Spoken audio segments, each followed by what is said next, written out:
ಎಲ್ಲಾರ ಹತ್ರ ಮಾತಾಡಾಗಿತ್ತು. ಎಲ್ಲ ಅವ್ರ ಫ್ಯಾಮಿಲಿ, ಅವ್ರ ಪೇರೆಂಟ್ಸು, ನಮ್ಮ ಫ್ಯಾಮಿಲಿ, ನಮ್ಮ ಪೇರೆಂಟ್ಸು ಎಲ್ಲರೂ ಸುಮಾರು 1 ವರ್ಷಕ್ಕೂ ಹೆಚ್ಚು ಹಿಂದೆಯಿಂದನೇ ನಾವು ಈ ಮಾತುಗಳನ್ನ ಆಡಿ ಕೊನೆದಾಗಿ ಯಾವುದೇ ರೀತಿಯ ಕಾನ್ಫ್ಲಿಕ್ಟ್ ಇಲ್ದಲೆ ಪರಸ್ಪರ ಜಗಳ ಆಡ್ಕೊಂಡು ಸಾಕಷ್ಟು ನೋಡ್ತೀವಿ, ಸಾಕಷ್ಟು ಕೇಸ್ಗಳಲ್ಲಿ ಅವ್ರ ಮೇಲೆ ಇವ್ರು ಅಲಿಗೇಷನ್ ಮಾಡಿ, ಇವ್ರ ಮೇಲೆ ಅವ್ರ ಅಲಿಗೇಷನ್ ಮಾಡಿ, ಬೀದಿ ರಂಪಾಟ ಮಾಡಿ ಅದಕ್ಕೊಂದು ಲಾಸ್ಟಿಗೆ ಫೈನಲ್ ಆಗಿ ಡಿವೋರ್ಸ್ ತಗೊಳ್ತಾರೆ. ಸೊ ಅದ್ ಯಾವ ರೀತಿ ಆಗೋದ್ ಬೇಡ.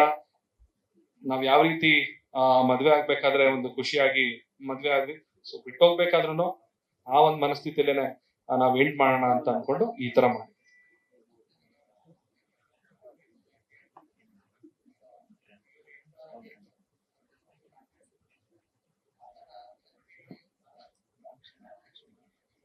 ಸರ್ ಇಲ್ಲ, ಸೆಲೆಬ್ರಿಟಿ ಸಾಮಾನ್ಯ ಜನ ಅಂತ ನಾನು ಒಪ್ಪೋದೇ ಇಲ್ಲ ಸರ್.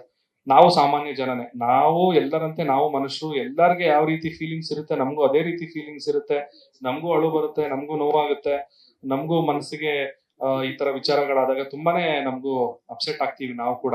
ಸೊ ಹಾಗಾಗಿ ನಮ್ಮನ್ನು ಕೂಡ ಎಲ್ಲರಂತೆ ಮನುಷ್ಯರಾಗೇನೆ ನಮ್ಮನ್ನು ನೋಡಿ ಸೆಲೆಬ್ರಿಟಿ ಅಂದಾಗ ಹೌದು ಒಂದು ಒಂದು ಸೆಲೆಬ್ರಿಟಿ ಸ್ಟೇಟಸ್ ಅಂದಾಗ ಒಂದಷ್ಟು ಜವಾಬ್ದಾರಿಗಳಿರುತ್ತೆ. ಬಟ್ ಸ್ಟಿಲ್ ಪರಿಸ್ಥಿತಿ ಕೈ ಮೀರಿ ಹೋದಾಗ ಅದನ್ನ ಮತ್ತೆ ಒಂದು ಕಷ್ಟದಲ್ಲಿ ಅದನ್ನ ಹಿಡಿದಿಟ್ಕೊಳ್ಳೋದಿದೆಯಲ್ವಾ, ಅದು ಯಾರಿಗೂ ಬೇಡ ಸರ್.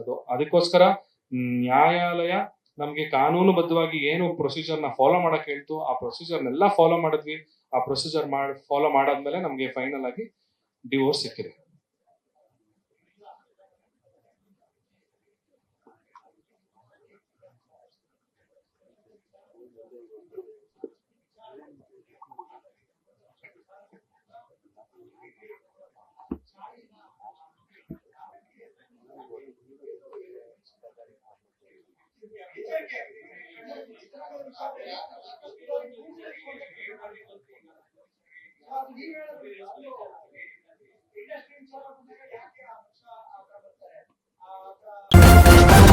ನ್ಯೂಸ್ ಫಸ್ಟ್, ನಿರ್ಭೀತಿಯಿಂದ ನಿಮ್ಮ ಪರವಾಗಿ.